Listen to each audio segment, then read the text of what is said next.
All right, good evening, guys. For most of you guys who run these Lee melting pots, at some point you've got a little crud stuck in the port, and flow's only dripping out like that.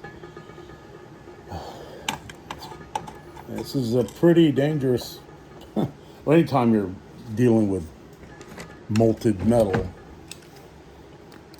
it's very dangerous. And make sure you've got a real good heavy set of gloves on.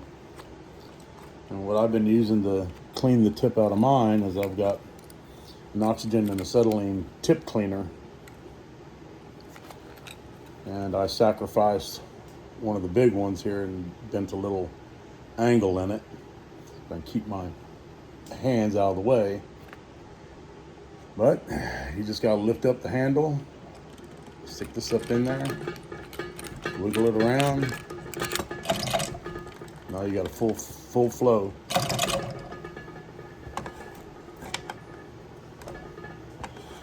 Again, make sure you're not wearing Crocs. Later, guys.